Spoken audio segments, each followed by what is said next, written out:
Get your stinking rat out. It's late night large. Welcome to the show with humour too complex for YouTube, Late Night Large. I am your digital renegade Baron von Blixpixel, while stealing your chips and corrupting your data is Megabyte Mike.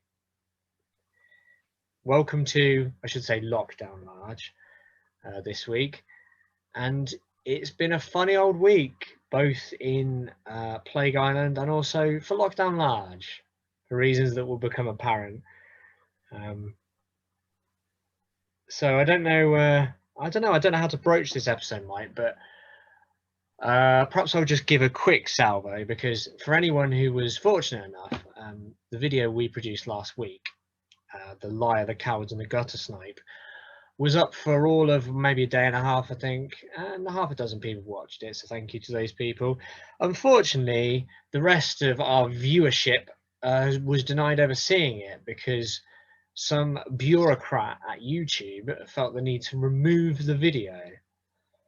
Now, it's very unclear as to what exactly they had a problem with. So we've had, obviously, I'm the administrator of the account, and they have sent a generic sort of response to say, we have removed your video because you've contravened the terms and conditions in respect of, and then the keywords of medical misinformation, and then an explanation as to what that could mean. Basically, if you try and trash the reputations of medical advisors and say that people should ignore the medical advice.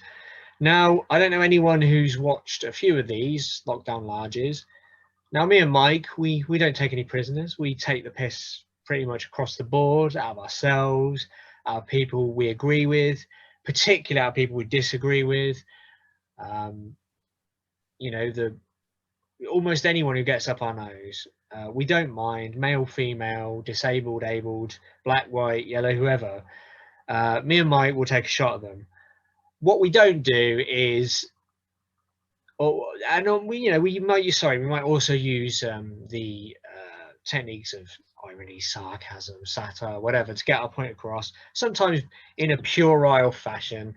But the one thing me and Mike have never done is what I would call obviously it's quite a big thing in the last sort of generation or so, probably post-millennium, maybe, definitely post-financial crash, is this whole regression to pre-enlightenment thinking, where we kind of discard the opinions of actual experts, particularly experts who don't have like financial skin in the game.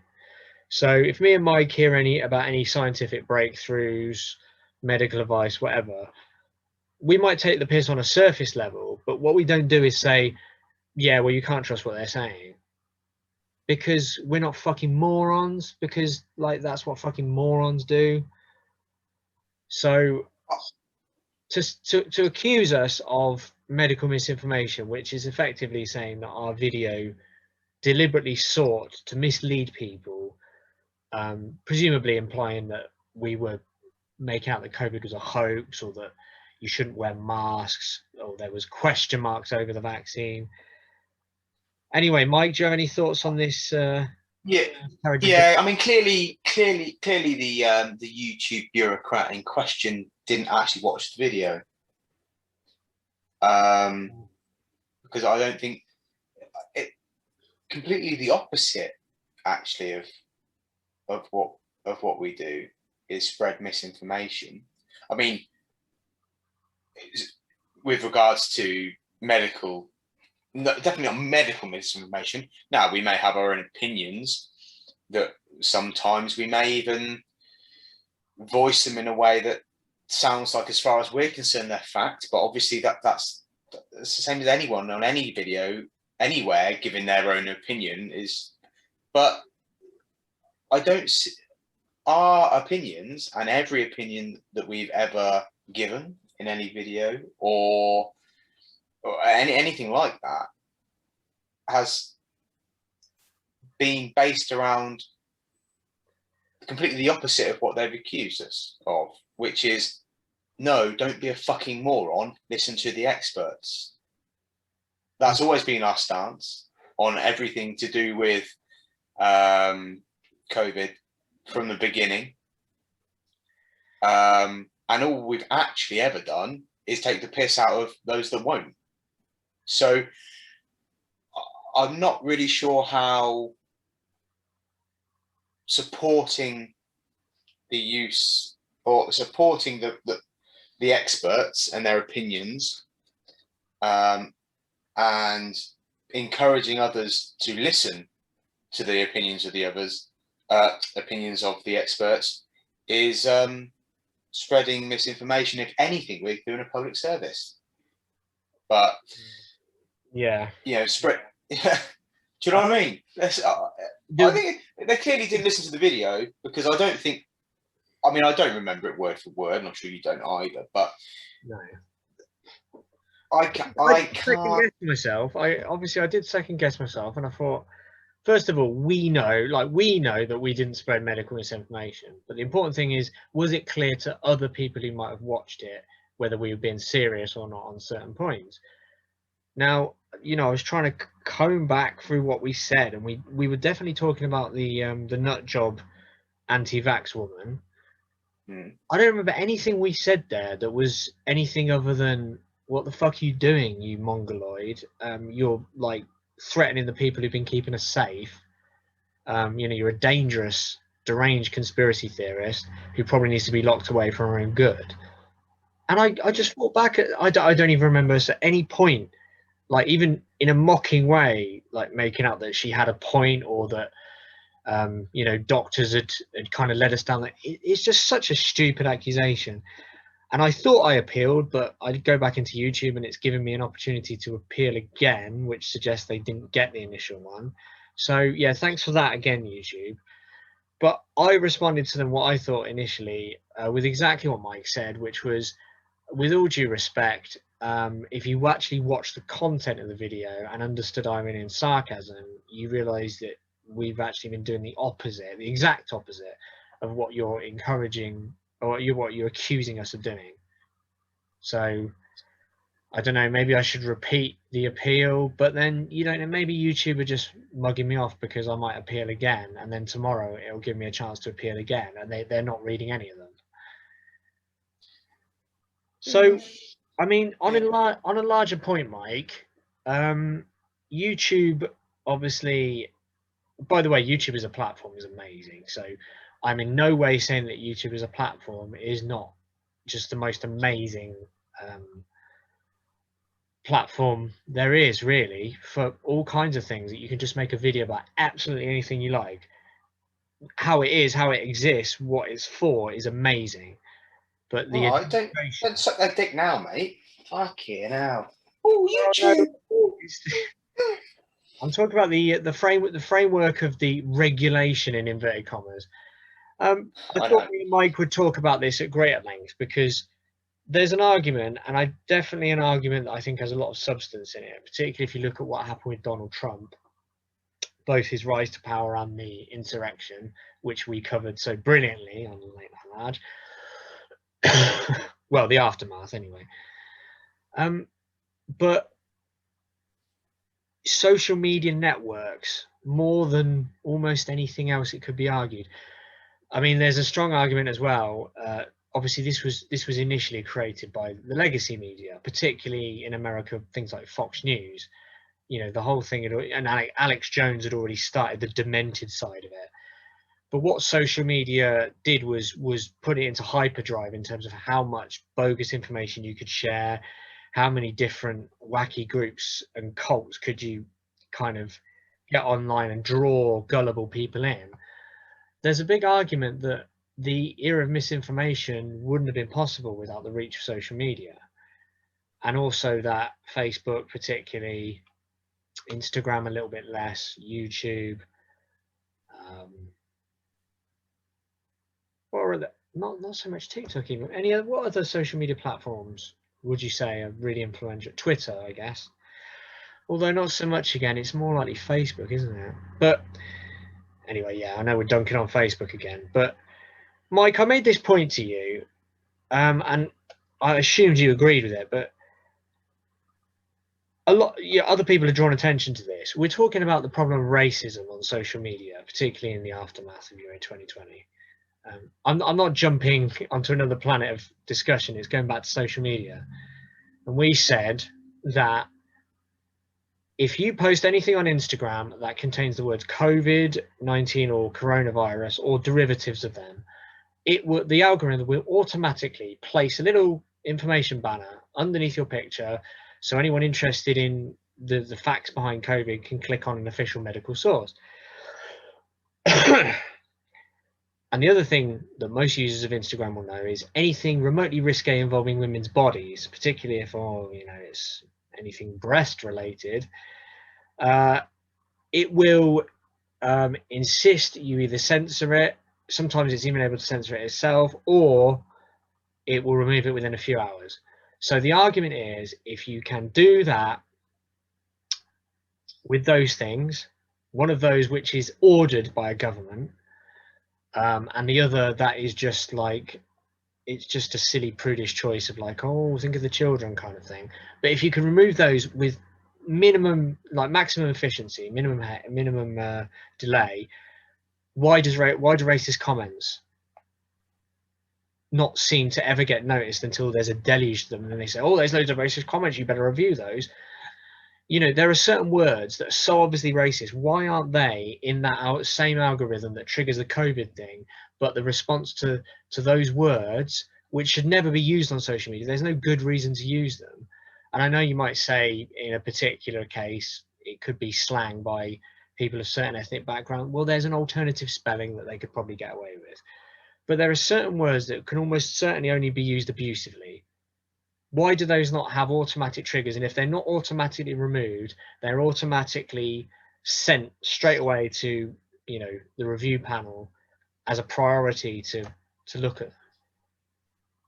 So that's when they get the accusation of, is this all about that Instagram prioritizes removing, censoring, algorithming content that rich interest demand, but not so much when it's lots and lots of ordinary people being abused, stalked, harassed, upset, whatever, on social media. So I don't know. Do you think social media is particularly effective? Have they found that balance yet?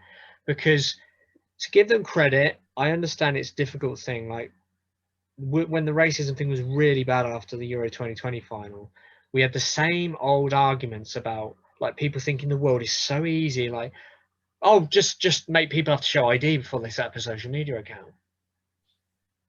Like, that's their solution because it's so simple, it must work.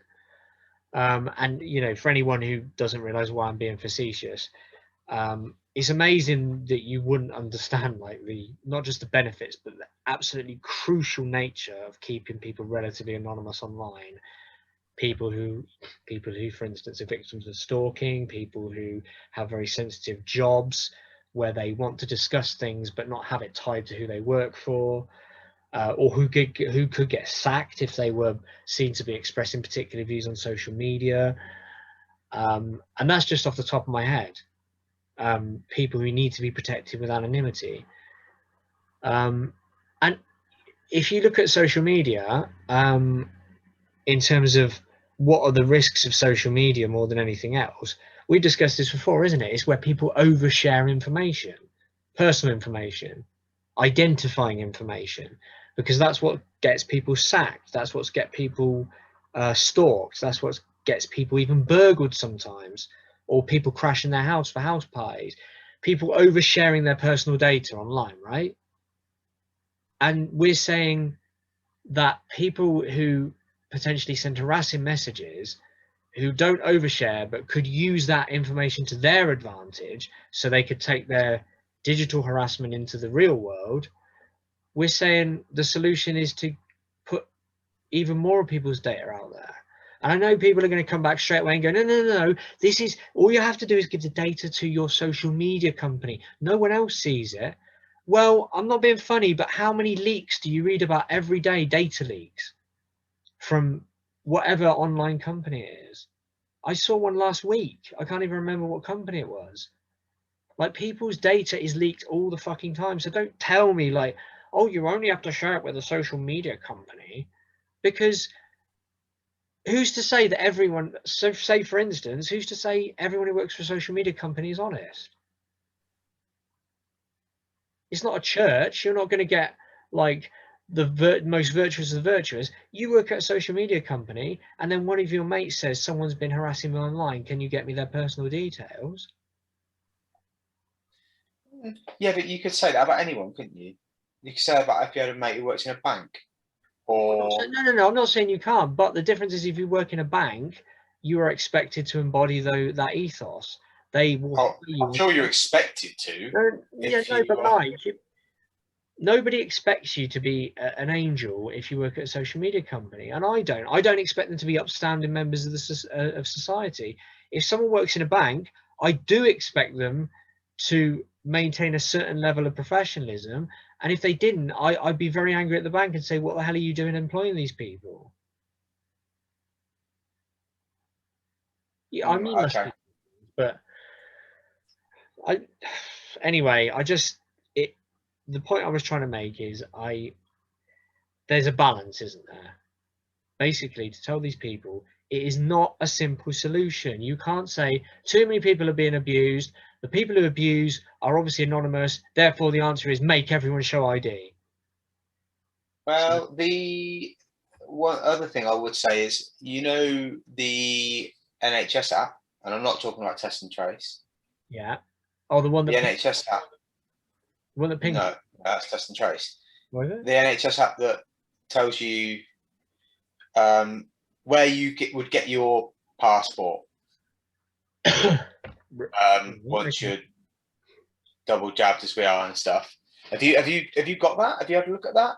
No, luckily that requires you to send like photo ID. Yeah, I wouldn't do that either. And it's a shame because obviously I like what they're trying to do, but I don't agree with it. I just everything seems to be about data harvesting all the time.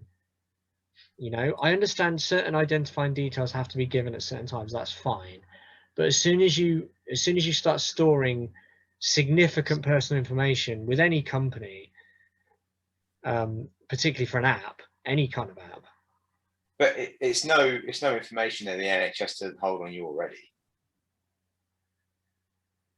No, but you're talking about an app. You're not talking about the NHS. An app is What's an NHS app?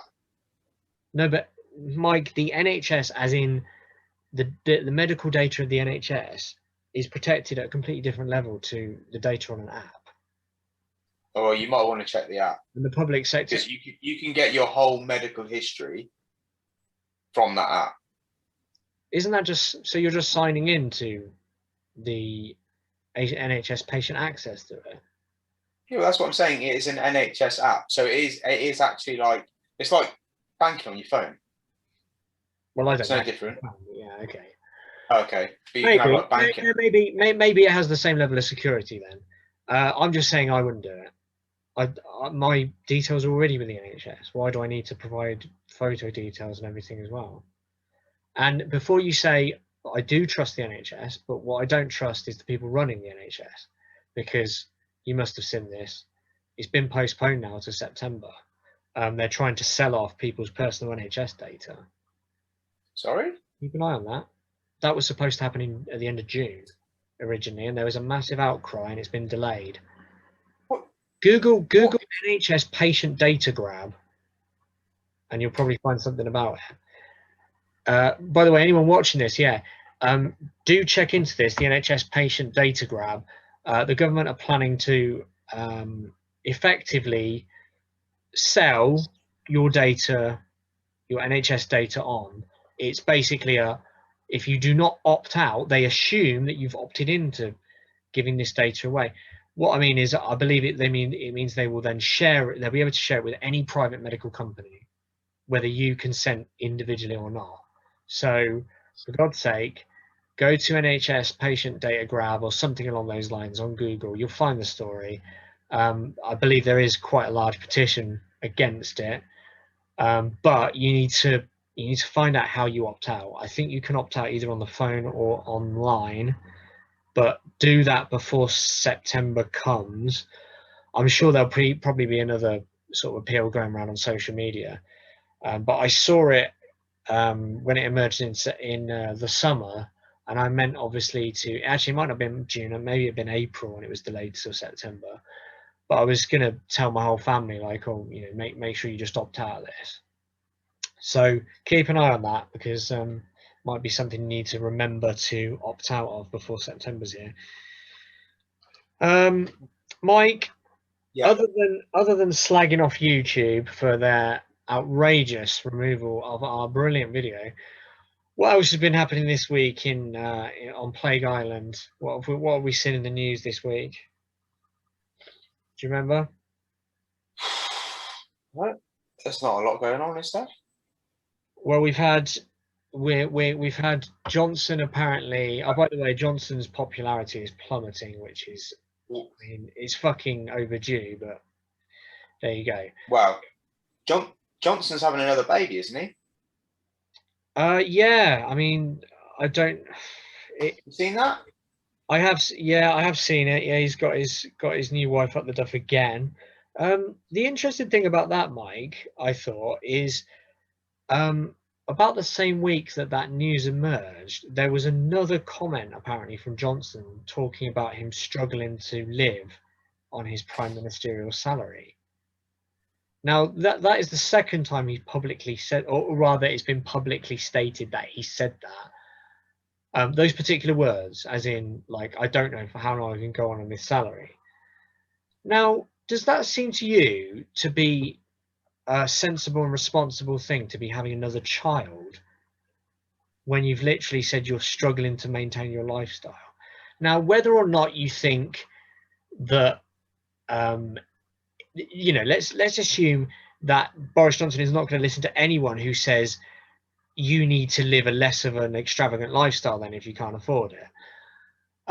Let's just assume, take it at face value, he's an ordinary bloke who cannot currently survive on this particular salary, and because he is in a very trustworthy job, or it used to be until he held it, he is not allowed to take other positions. This is his only role that he's allowed to have as a paid salaried member of the public sector.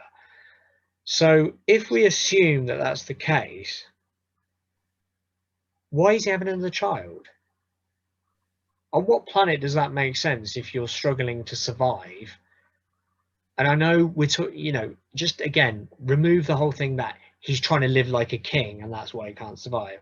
If he's an ordinary person, he's struggling, you know, he's struggling to pay living costs, his debts are mounting, whatever. He has another kid on the way. Like, on what planet is that responsible? Probably isn't. Huh? Perhaps it wasn't planned. And I'm sure the first person who would call that out, if it was an ordinary working class bloke who'd knocked up his missus and then was like, oh, don't know, my factory job's going to pay for this, already got one. I'm sure the person most, like, quickest to the after dinner circuit or his fucking shitty column writing all kinds of shit trash talk about these people would be Boris Johnson. He's done it before. He's literally written about feckless working class men and single mothers. You know, how many single mothers have been created by Boris Johnson? You know, how it kind of gets to the stage where it's not so much like, oh, he's lied, oh, he's been a twat. It gets to the stage where, surely, I mean, is any kind of working class bloke or woman with a shred of self-respect, they see Boris Johnson having written columns about irresponsible people having children they can't afford, his party talking about we need to restrict benefits to families that are too large, we need to discourage people from having children. Whatever you think about that, I think anything we could do to reduce the population naturally is a good thing. So whatever you think about the actual premise of, you know, maybe people should be having less children anyway, it's one thing being a hypocrite about you need to follow these rules. Oh, I'm not going to fucking follow them. I'm the Prime Minister, ain't I? It's one thing doing that, but literally criticizing people's lives, like the way they choose to live their lives, you're a drain on society. Oh, you can't afford those kids, you fucking reckless waster. And then the fucking Prime Minister turns around and does literally exactly the same thing. I can't afford to live on this salary. Oh, but I'm just having another kid. You know, what kind of mug would look at Johnson, even if you ignore all the 1,000,001 shitty things he's done during this pandemic, would look at him doing that? I mean, he might as well just be pissing on your shoes and telling you it's raining. If you still support that idiot after this kind of behaviour, sometimes it's not even the stupid things he says, is it? Like I say, I mean, I wasn't even going to talk about this. You're the one who mentioned it. He's having a kid. That's not even something he said. He's made racist comments. He's been misogynistic. He lies for his teeth. He's broken international law. All of these things. Lied to the Queen. This isn't anything he's. This isn't actually anything he's sort of done as in a particular action or said. It's just something that kind of went under the radar, and then we look and tie it to a quote that he has actually said and say he didn't even have to lie or make offensive comments to be an absolute stone cold weapon and cunt of a person. I can't afford to live on this salary. I can't maintain my lifestyle. I'll just knock up my missus again. And yet he thinks you doing that makes you feckless, makes you a drain on society, so he can mock you to his upper class friends. Anyway, it's enough class war. Sorry, Mike. What were you saying about the fatberg? Other than he's having another kid? Was there anything else you were leading up to? I can't remember. Well, no, I couldn't really think. And then you mentioned Boris. I was like, oh yeah, he's having a kid. Oh, so hasn't he had a bit of backlash from his own party as well recently about certain things he said about over like travel rules and things like that? Yeah, I think it's I mean, it's the same old shit, isn't it? I think it behooves us to pretend that Johnson is a serious thinker. So what's actually happening is he's just basically trying to keep his life under any kind of control at the moment. He's not in control of his life, let alone the country. The rest of us are just like looking for leaders. Like, is there like a strategy here? Do people know what's going on? I mean, I've not even heard the government really mentioning COVID. They had a few good days the and then they kind of went quiet on COVID. And it's like, guys, shouldn't we still be getting updates? I mean, if the data's changed, shouldn't we know? Like, are we heading for a serious situation in the winter? Oh no, they're on holiday now. I forgot. Yeah, so a whole month and a bit off for MPs now. Don't have to sit in the House of Commons until beginning of September. Of course, before they went, Priti Patel was introducing her fascist bills. So, she's introduced a bill to limit voting. I think she's introduced a bill to criminalise peaceful protest. I think she might. I'm not sure whether she's actually introduced it in time, but the bill to stop people legally challenging the government is about to be introduced. And we're just like, oh, no, yeah, sorry. One more thing, Mike, that was a big story. I don't know if you saw this about Bozza. This week, as if, I was just saying, how much more does he need to take the piss out of you before you realise you've been mugged off by him to the city buggers who are still kind of on his side? Something else that came out this week, Mike, and I know we've said this loads of times where we're just like, you can't really write this. It's like beyond the pale. So they've set up an anti-sleaze. By the way, this is probably to go into conjunction with their anti-corruption minister, who's the husband of Dido Harding. They've created another position for it's like a sleaze watchdog position, right? And it came up in the news this week. Apparently there were over 170 applicants, right? Person who was chosen, Boris's old Bullingdon mate, somebody he was mates with at the Bullingdon Club, has been made the sleaze watchdog.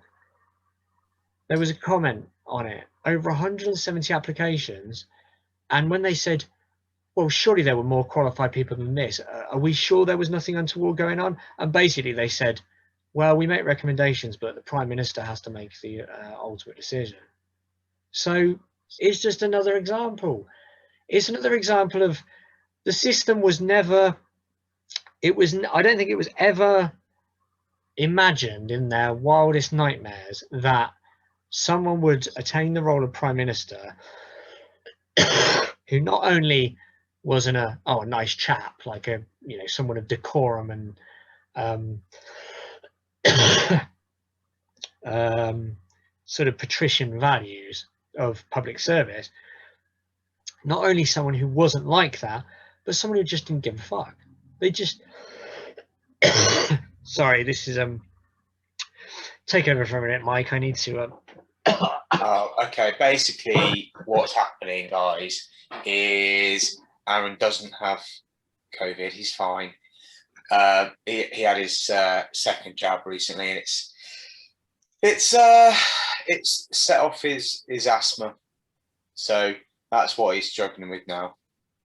But hopefully he'll have a sip of water and he'll be all right. I don't know. Oh, here he is. He's back. Are you all right? hang on a sec.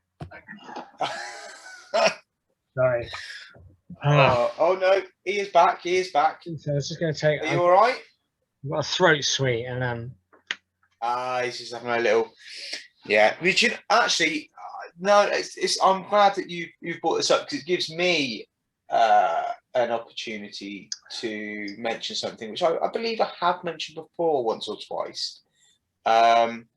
Is actually, if you've got a bit of a bad throat, I can prescribe you something that should help with that. dare we ask what it is, Mike? Oh, you fucking know. Yeah. Oh, if only that could cure asthma. I don't know how that would even work. No, neither do I. But if anyone's, Look, know. just strike that. For Anyway, stop being. What are you being disgusting for? Why did you have to say something like that? Oh. Where were we? Were we? I was ripping Johnson a new arsehole, wasn't I? I was saying that. So basically, he's appointed a buddy he used to go to school with as the sleaze watchdog. So he's basically to the point of, I don't know what point of mugging us off he is now. He's not even trying. He's like, I'll get Johnny Boy to do it, whatever. But it's yeah, I think what's even more worrying perhaps than that kind of thing happening in the first place, and please don't get me wrong, I'm sure people in the past have appointed people into jobs that happen to be their mate, and actually, you know what, they're fantastically qualified and they do really good jobs. Obviously not all the time, we know that's not the case all the time, but what's more worrying than the fact that it happens is that no one really bats an eyelid anymore, right? Do they? No. As in, like, maybe a paper will mention it or something like that, but nobody reads that and goes, "What? No!" Like, nobody's surprised by it. Nobody even, we'll mention it on here because it's a fantastic opportunity for you to slag off Bojo. But rip on the Tories, slag off Bojo. It gets honestly, guys, it gets him hard. It gets him hard. He's sitting there now nursing a semi. I can tell you that. But other than that, really, I mean, most people would just maybe read that in the paper if it get a little article in there. They're reading it in the paper just part of any other part of the news. Just like, oh yeah, this thing happened again. Cool. Just like, oh yeah, there's another rainforest on fire. Cool. Yeah. Yeah. Boris hired his mate. Yeah, Boris fucked that out. Yeah, oh, okay. Yeah. You know, all the concerning things that may happen around, and I'm not just talking about, you know, Bojo or whatever, but it raises the point. There's a lot of alarming stuff going on in the world that probably doesn't get people as concerned as it should be, and that is in my opinion, a fantastic example of that.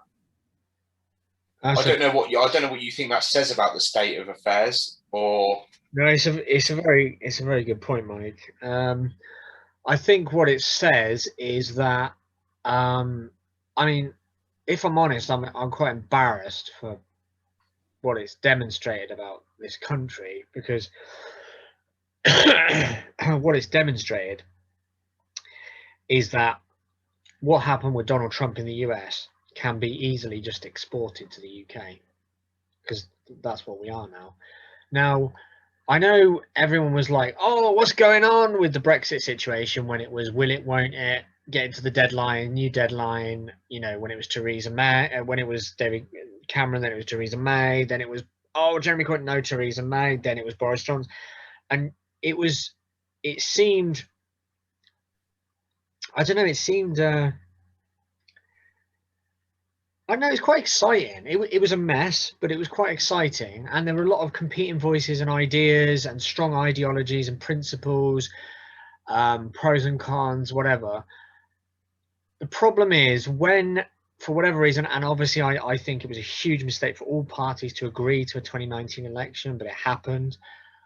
Since that election, we've proven that the transition to Trump era was easily transplanted over here.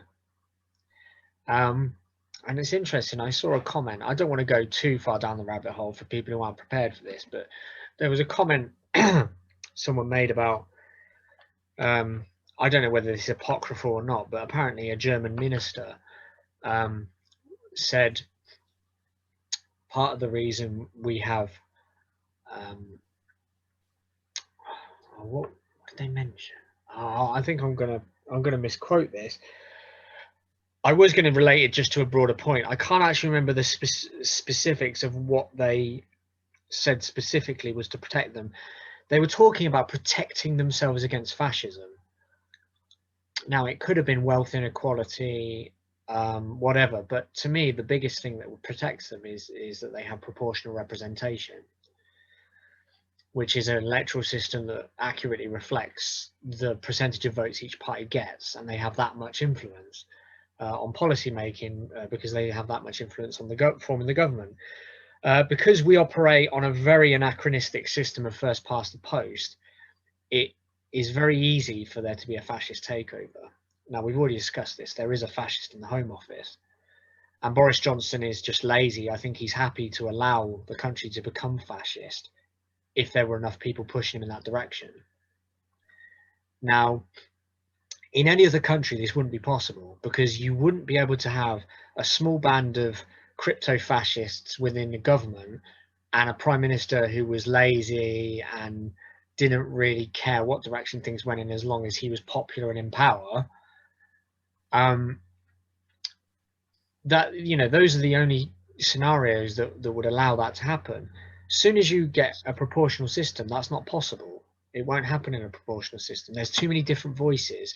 There's not a chance for any person to accrue the amount of power, like unchecked power, that's required to do some kind of a fascist takeover.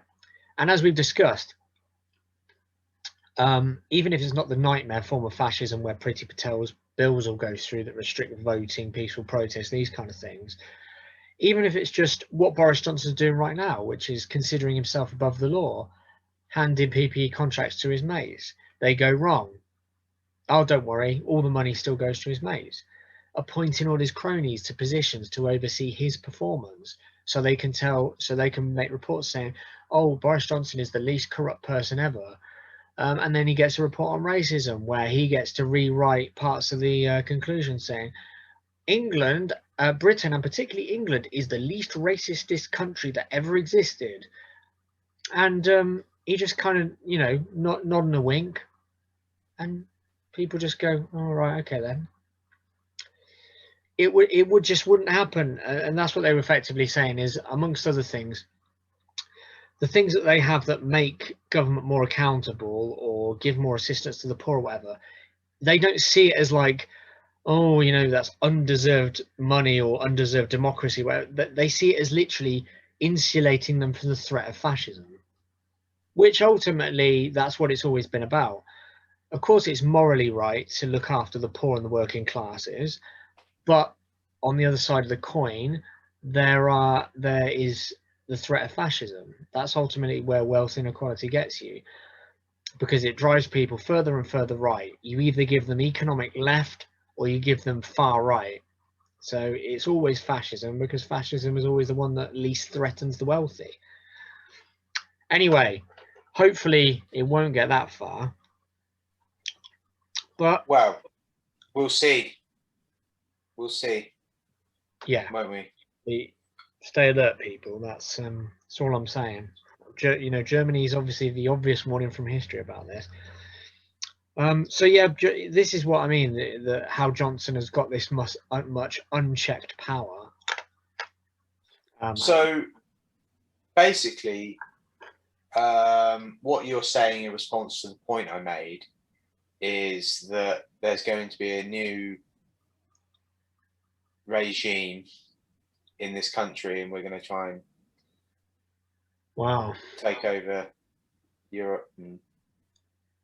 Oh, what, take over Europe? No. I didn't necessarily mean a fascist who wants to build a new empire.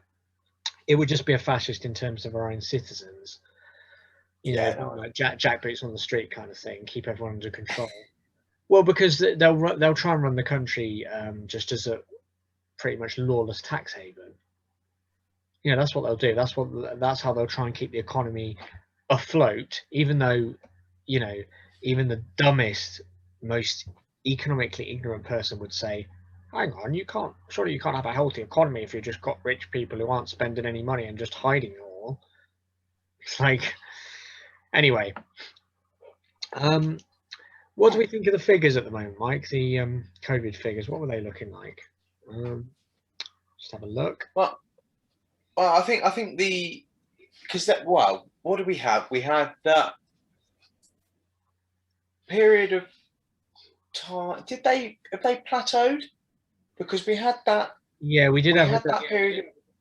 It looks, at the moment, it looks like the figures are saying cases are dropping, hospital admissions are still increasing, and deaths are slightly increasing. So did we not have the opposite of that though, like a week or two ago? Probably, but then that would cases were going up, but hospital admissions were going down. I mean, that would make sense though, because there's a lag, isn't there? So those have become now hospitalizations. But luckily, if the cases are dropping, then eventually the hospitalizations will hopefully start dropping as well. You hope. But how far are we through the vaccination kind of process now? It says around about 58% have been completely vaccinated. I'm not sure how many have been single vaccinated. It doesn't include that, so it's just saying 57.3 fully vaccinated. For any jingoists out there, by the way, the EU, that you hate so much, has now overtaken us in terms of proportions of their population they vaccinated. So yeah, we got started really fast, but we've now slowed right down. Now, I still say fair play to the NHS for going. And by the way, big shout out to all the volunteers as well, because it's not just the NHS, is it? It's actually people who volunteer to administer them. So yeah, you're all fucking top people. We really appreciate your effort during these times, even if the second vaccine has really been like a horse kick to the face for me at the moment. But fingers crossed. For me, if that makes you feel any better. Huh? It's fine for me if that makes you feel any better. Yeah, it doesn't, does it, really, Mike? Well, it makes me feel better. So you should arrange a horse kick to your face. No, I'm just quite happy to sit here and be smug. I agree. And not coughing my lungs up. It's all good. Yeah, it's like I said to Mike, it's been so many years since I've had, well, maybe years. It's been at least a couple of years, I think, since I've had anything related to asthma problem with. So when it first came on, it actually confused me, and I didn't know what to make of it. And then it kind of maintained over a couple of days. I was like, why is my throat closing out? I was like, oh wait, yeah, that's asthma. So yeah, it caught me by surprise, and I have a cough that won't go away, and my throat keeps closing up, which is a little bit concerning. But hopefully, we will dry my antibodies and what have you will have driven it away within the next couple of days. Touch wood, please. But yeah, the important thing is, by the time it's driven away, hopefully in a couple of days, I will pretty much feel the effects of full vaccination. So, yay me. Have you had your second mic, or? Oh yeah, that's what I was just saying. It was fine for me. And how long ago did you have it?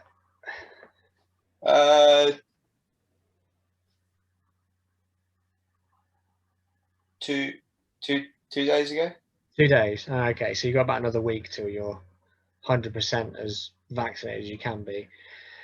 Yeah. Wow, so we'll soon be able to meet up and record a proper Late Night Large again. Ooh. No reaction. Right. I know. I'm just thinking about, like, do we reinstate the no pants rule? I'd like to say on we have to do it naked below the waist. I don't know. There was never a rule. This is just Mike's little fantasy. Oh, don't go shy. I'm not going to criticise you, Mike. We all need things to get us through the day. So if that gets you through the day. Don't be shy. Tell them. Tell them how you demanded I undress myself. Listen, if you approve of Mike's no pants rule, why not subscribe for some more lewd entertainment that hopefully won't continually get removed by YouTube? Because I'm not sure there's much else to go through this week in terms of COVID, Mike. I hope everyone's keeping themselves safe and, you know, not being one of those asses who wanders in with no mask into somewhere and, you know, coughing and talking loudly.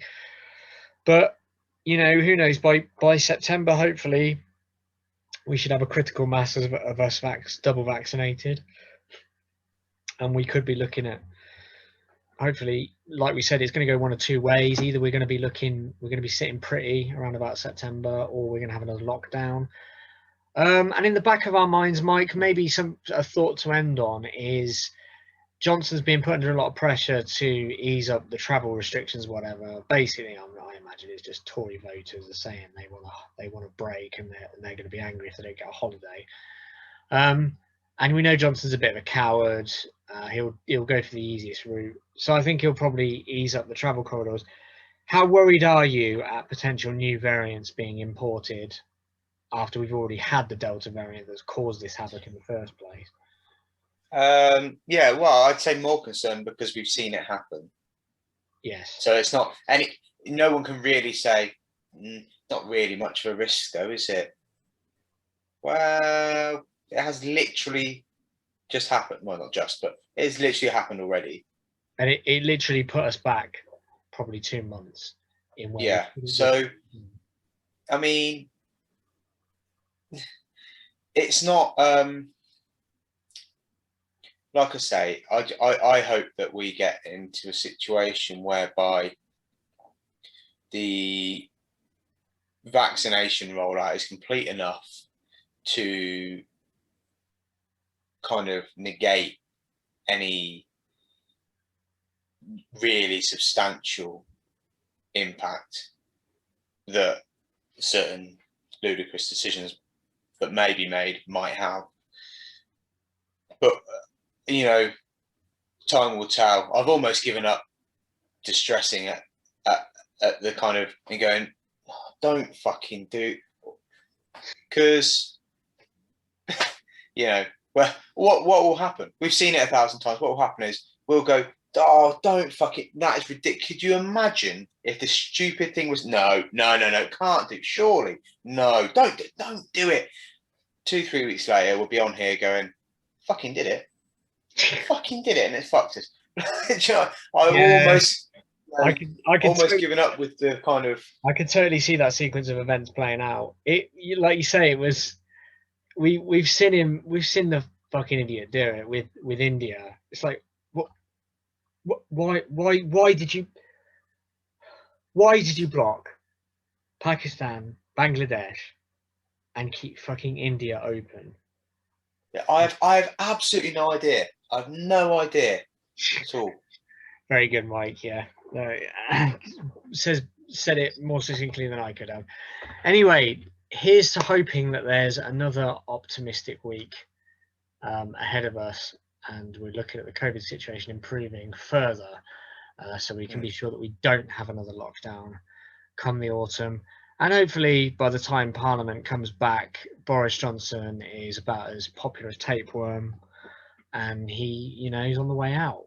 We can but hope. And then after that, fucking throw the thing in the ocean or in a skip fire, because we don't want it anymore. I think his kids would be better off with a different father. So, all right. Fuck you. Jesus well, actually, Christ. was it though? No, I'm in no way. I would no way criticize anyone's children, the sins of the father and whatever. So yeah, let's strike that from the record. Anyway, I hope you all have a good week and stay safe, and we will be back. Hopefully you'll see this and give us, please, in solidarity, give us a like. If you got to see this and you think, yeah, that was a good one, or I don't approve of YouTube doing that, give us a thumbs up. Come on, it helps us. And if we get another one removed and nobody responds, we'll be like, well, why do we keep doing this? So come on, for me and Mike's sake. Yeah. Okay, and we'll see you next week. This has been Lockdown Large saying, fuck you, Eurotube. That didn't work, did it? Good night, everybody.